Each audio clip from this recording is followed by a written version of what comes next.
صحابی رسول حضرت سیدنا جابر رضی اللہ تعالیٰ عنہ شمع رسالت کے دو پروانوں کا واقعہ بیان کرتے ہوئے فرماتے ہیں کہ ہم رسول کریم صلی اللہ تعالیٰ علیہ وسلم کے ساتھ کسی غزوہ میں گئے ہوئے تھے، کسی جنگ میں گئے ہوئے تھے، تو واپسی پر ہم پہاڑی علاقے سے گزرے۔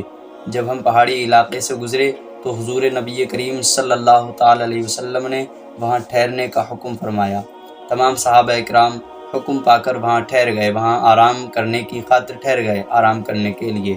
جب تمام صحابہ ٹھہر گئے تو حضور صلی اللہ تعالیٰ علیہ وسلم نے ارشاد فرمایا کہ آج کی رات تم میں سے کون ہے جو آج کی رات پہرا دے گا؟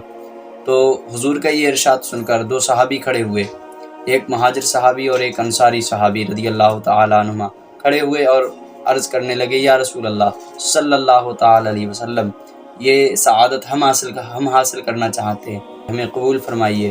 تو حضور نبی کریم صلی اللہ تعالیٰ علیہ وسلم نے انہیں اجازت دے دی۔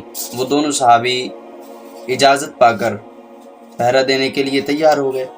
جب وہ تیار ہو گئے تو انہوں نے آپس میں مشورہ کیا۔ انصاری صحابی نے مہاجر صحابی رضی اللہ تعالیٰ عنہ سے کہا کہ ایسا کرتے ہیں، ہم میں سے ایک شخص آدھی رات تک پہرا دے گا اور ایک سو جائے گا، ایک آرام کرے گا، پھر بقیہ آدھی رات دوسرا پہرا دے گا اور پہلا سو جائے گا۔ تو انصاری صحابی نے کہا کہ آپ سوئیے، آپ آرام فرمائیے، میں پہرا دیتا ہوں۔ تو انصاری صحابی رضی اللہ تعالیٰ عنہ پہرا دینے لگے اور مہاجر صحابی رضی اللہ تعالیٰ عنہ جو ہے وہ آرام فرمانے لگے۔ تو انصاری صحابی جب پہرا دینے کے لیے تیار ہو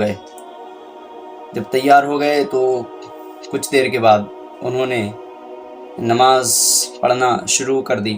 جب وہ نماز پڑھنے لگے، نماز میں مشغول ہو گئے، نماز میں سورہ کہف کی قرأت کرنے لگے، تو دشمنوں کی طرف سے ایک شخص آیا دشمنوں کی طرف سے۔ اس نے پہاڑی پر چڑھ کر دیکھا تو اسے ایک شخص دکھائی دیا نماز پڑھتے ہوئے۔ اس نے جب نماز پڑھتے ہوئے ان صحابی رسول کو دیکھا تو وہیں سے اپنی کمان پر تیر چڑھایا اور تیر کا نشانہ صحابی رسول پر باندھ دیا۔ تیر جو ہے وہ صحابی رسول کی طرف چلا دیا۔ وہ تیر سیدھا آ کر صحابی رسول کے جسم اقدس میں پیوست ہو گیا۔ جب وہ تیر حضرت انصاری صحابی کے جسم میں پیوست ہو گیا نا، پھر بھی انصاری صحابی نے جو ہے وہ نماز نہیں توڑی، حرکت نہیں کی، نماز میں مشغول رہے۔ اس ظالم نے پھر دوسرا تیر چلا دیا، دوسرا تیر مارا، وہ بھی آپ کے جسم اقدس میں پیوست ہو گیا، لیکن آپ نے پھر بھی نماز نہیں توڑی۔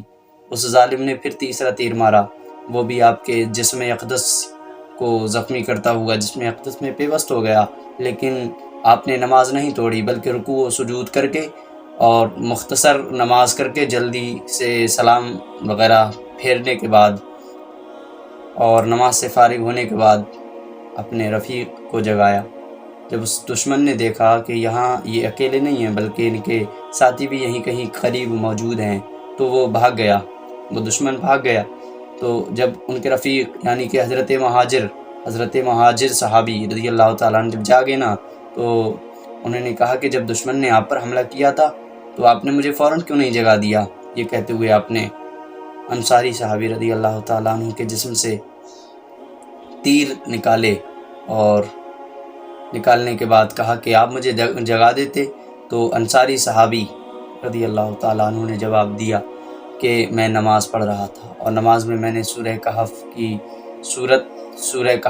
شروع کی ہوئی تھی، یعنی میں سورہ کہف پڑھ رہا تھا، قرأت کر رہا تھا، تو میں نے یہ گوارا نہیں کیا کہ سورت پوری نہ کروں، لیکن مجھے یہ حضور صلی اللہ تعالیٰ علیہ وسلم کی ذمہ داری جو تھی، حضور صلی اللہ علیہ وسلم نے مجھ کو ذمہ داری دی تھی پہرا دینے کی، اگر مجھے صلی اللہ علیہ وسلم نے یہ ذمہ داری مجھے نہ دی ہوتی تو میں جان دے دیتا، لیکن اپنی سورت مکمل کرتا، سورہ کہف پوری مکمل پڑھتا، پوری قرأت کرتا سورہ کہف کی، لیکن مجھے حضور صلی اللہ تعالیٰ علیہ وسلم کی ذمہ داری کی وجہ سے میں نے نماز کو مختصر کیا اور آپ کو جگایا۔ جب میں نے دیکھا کہ میں بہت گھائل ہو چکا ہوں، بہت زخمی ہو چکا ہوں، تو میں نے آپ کو جگا دیا۔ صحابہ اکرام کو کس قدر محبت تھی قرآن و سنت سے، قرآن و نماز سے کس قدر لگن تھی۔ اللہ ان کے صدقے ہمیں بھی عبادت کی حقیقی لذت اور قرآن کی محبت اور حضور کریم صلی اللہ تعالی علیہ وسلم کا سچا عشق عطا فرمائے۔